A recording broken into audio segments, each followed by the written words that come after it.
Hello বন্ধুরা, আমি তনুশ্রী। আর তোমরা সবাই কেমন আছো? আশা করছি খুব ভালো আছো। আর তোমাদের ফুড রেসিপিতে ওয়েলকাম। আজকে আমি তোমাদের দেখাবো খোলা সমেত আলু ভাজা। তো আমি একই সাইজের আলু বেছে বেছে নিচ্ছি।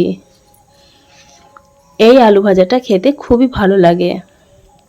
তো আমি কয়েকটা আলু একই সাইজের বেছে বেছে নিয়েছি। আর আলুগুলো আমি এইভাবে গোল গোল করে কেটে নিচ্ছি।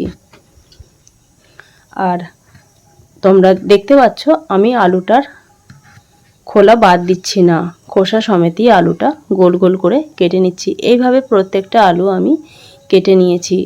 আর প্রত্যেকটা আলুর পুরো ভাবটা একই আছে, একই সাইজের করে সমস্ত আলুটা আমি কেটে নিয়েছি।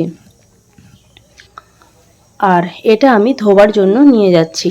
তো আমি জল দিয়ে এটা ভালো করে ধুয়ে নিচ্ছি।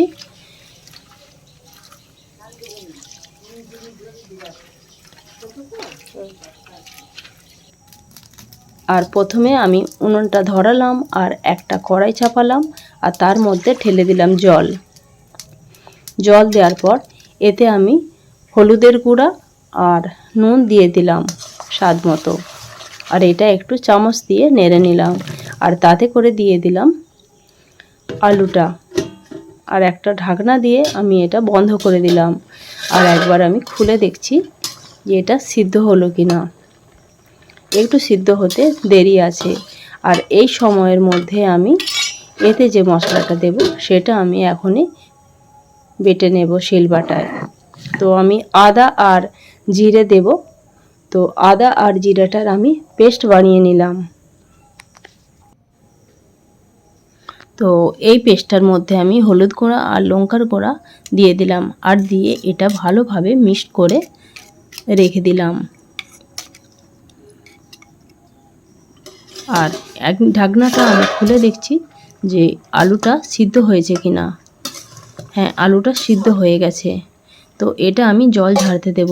একটা ডেকচি নিলাম, তার উপর চুবড়ি দিলাম আর আলুটা ঢেলে দিলাম। এটা জল ঝাড়াতে দিলাম আমি। আর কড়াইটা আমি ভালোভাবে ধুয়ে নিচ্ছি যাতে আলুটা ভাজার সময় কড়াইটা না জড়িয়ে যায়। তো আমি আবার কড়াই চাপালাম আর তেল ঢেলে দিলাম। আর এই তেলের মধ্যে আমি তেজপাতা, লঙ্কা আর 5 ফোড়ন দিয়ে দেব। এটা দেওয়ার পর আমি একটু খুন্তি করে নেড়ে নিচ্ছি। আর একটু ভাজা হয়ে গেলেই তার মধ্যে আমি আলুটা ঢেলে দিচ্ছি।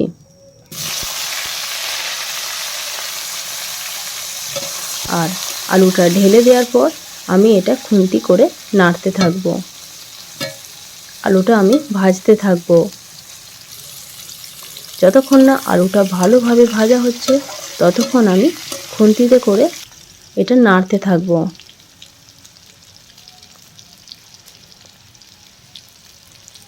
আর বন্ধুরা, এই আলু ভাজাটা করার সময় একটু বেশি পরিমাণে তেল দিলে আলু ভাজাটা খেতে ভালো লাগে।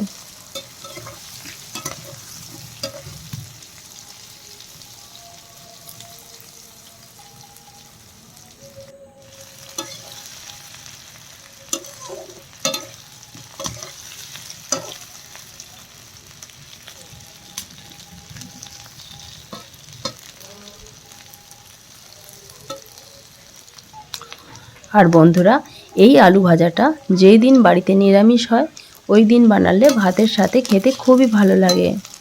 তো এখন আমি আলুটা আরও নেড়ে নিচ্ছি। আর দেখো প্রায় এটা ভাজা হয়েই এসেছে। তো এর মধ্যে আমি মিক্সড করা যে পেস্টটা ছিল ওটা আমি ঢেলে দিলাম। আর ঢেলে দেওয়ার পর এটা আমি অনেকক্ষণ নাড়াচাড়া করতে থাকবো।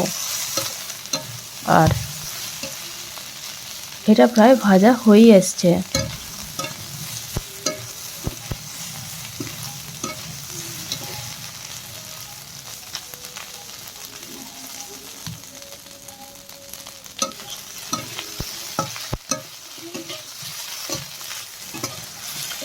আর বন্ধুরা, যেই দিন বাড়িতে নিরামিষ হয় বৃহস্পতিবার আর শনিবার, তখন এই আলু ভাজাটা ভাতের সাথে খুবই ভালো লাগে। আর এটার সাথে বিউলির ডালও হয় আমাদের বাড়িতে। আর বন্ধুরা, শীতকালে যখন নতুন আলু ওঠে তখন নতুন আলুর গুঁড়া এইভাবে ভাজা করলে মশলার সাথে খুব ভালো লাগে খেতে। তো দেখো, আলু ভাজাটা আমাদের হয়ে গেছে, একদম রেডি হয়ে গেছে। আর খুবই ভালো লাগছে দেখতে, আর এটা খেতেও খুবই ভালো। তোমরা একবার করে দেখো, তাহলে বুঝবে।